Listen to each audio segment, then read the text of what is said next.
Hello everyone. तो आप लोग कैसे हैं? उम्मीद कर सकती हूँ आप लोग ठीक होंगे। तो चलिए आज की सेशन में देखेंगे पाषाण काल के दूसरा सेशन। ये कल का होमवर्क था।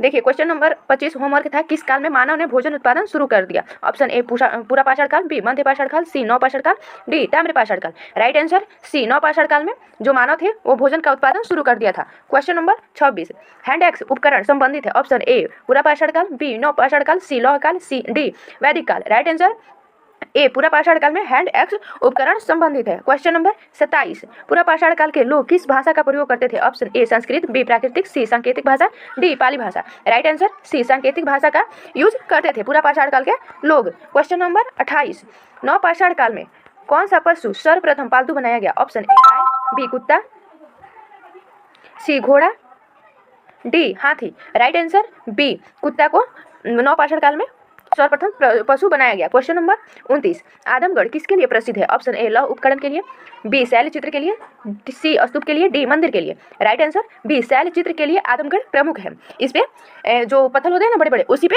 चित्र बनाए गए हैं। क्वेश्चन नंबर 30 मध्य पाषाण काल का समय माना जाता है। ऑप्शन ए 5000 से 10,000 ईसा पूर्व, बी 10,000 से 6,000 ईसा पूर्व, सी 2500 ईसा से 1500 ईसा पूर्व, डी 1500 से 600 ईसा पूर्व। राइट आंसर बी 10,000 से 600 ईसा पूर्व में मध्य पाषाण काल का युग माना जाता है। क्वेश्चन नंबर 31 पाषाण काल का अध्ययन किस स्रोत से किया जाता है? ऑप्शन ए अभिलेख से, बी सिक्का से, सी पुरातात्विक अवशेष से, डी साहित्य से। राइट आंसर सी पुरातात्विक अवशेष से।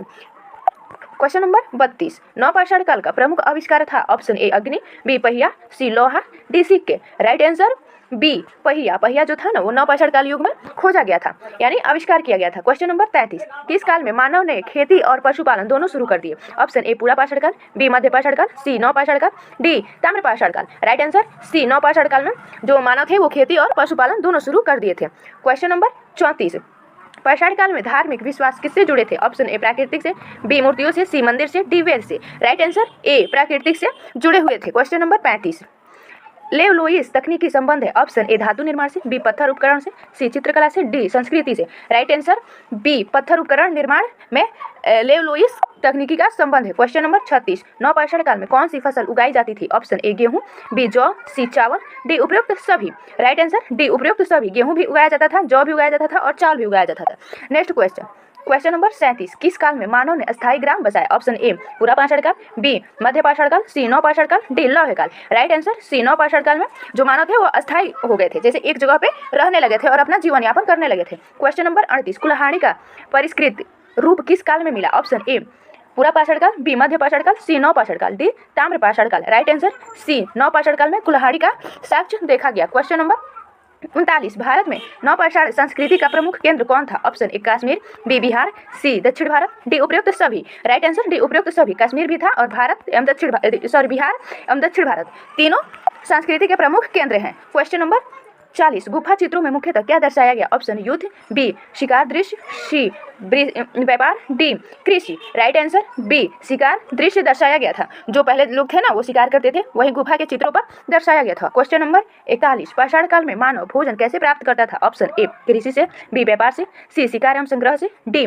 उद्योग से। राइट आंसर सी शिकार एवं संग्रह से जो पाषाण काल के लोग थे वो अपना भोजन प्राप्त करते थे। जैसे जानवरों को उनके हथियार थे बड़े बड़े नोह, उसी से जो नाखून होते हैं ना बड़े बड़े, उसी से मानव जो था वो जानवरों को मार के अपना आहार बनाता था। क्वेश्चन नंबर 42 नव पाषाण काल का मानव किस धातु से परिचित नहीं थे? ऑप्शन ए तांबा, बी लोहा, सी कांस्य, डी सभी। राइट आंसर डी सभी से। तांबा से भी नहीं परिचित थे, लोहा से भी नहीं, कांस्य से भी नहीं। नव पाषाण काल के युग जो मानव थे वो किसी भी धातु से परिचित नहीं थे।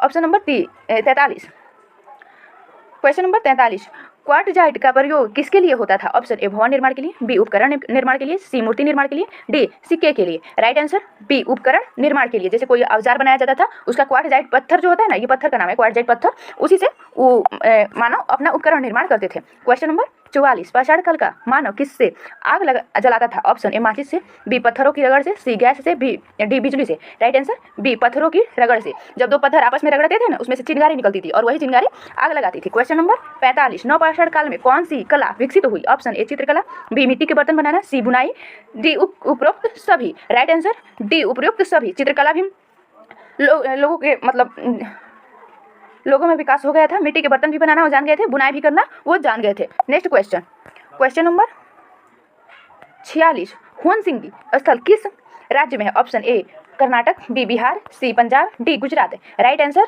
ए कर्नाटक में स्थित है। क्वेश्चन नंबर 47, पाषाण काल का मानव किन पशुओं का शिकार करता था? ऑप्शन ए हिरण, बी जंगली बैल, सी हाथी, डी उपरोक्त सभी। राइट आंसर उपरोक्त सभी। हिरण का भी वो शिकार करता था, जंगली बैल का भी शिकार करता था और हाथी का भी शिकार करता था। क्वेश्चन नंबर 48, नवपाषाण काल में किस प्रकार की अर्थव्यवस्था विकसित हुई? ऑप्शन ए औद्योगिक, बी खाद्य उत्पादक, सी व्यापारिक, डी साम्राज्यवादी। राइट आंसर बी खाद्य उत्पादक प्रकार की अर्थव्यवस्था विकसित हुई थी। क्वेश्चन नंबर 49, गुप्त काल किससे संबंधित है? ऑप्शन ए नवपाषाण स्थल, बी हड़प्पा स्थल, सी वैदिक स्थल, डी बौद्ध स्थल। राइट आंसर ए नवपाषाण स्थल में गुप्त काल संबंधित है। क्वेश्चन नंबर 50, पाषाण काल को कितने भागों में बांटा गया? Option A 2, B 3, C 4, D 5। Right answer B 3 भागों में पाषाण काल को बांटा गया है। जो पाषाण काल होता है उसको 3 भागों में बांटा गया है, एक पूरा पाषाण काल, एक मध्य पाषाण काल और एक नवपाषाण काल। ये तीनों भागों में इसको बांटा गया है। तो चलिए आज की सेशन में बस इतना ही, फिर मिलते हैं नेक्स्ट वीडियो में। आप लोग ऐसे ही हमारे साथ जुड़े रहिए और अपने एग्जाम की तैयारी करिए और अपने दोस्तों के पास भी ज़्यादा से ज़्यादा शेयर करिए। चलिए धन्यवाद।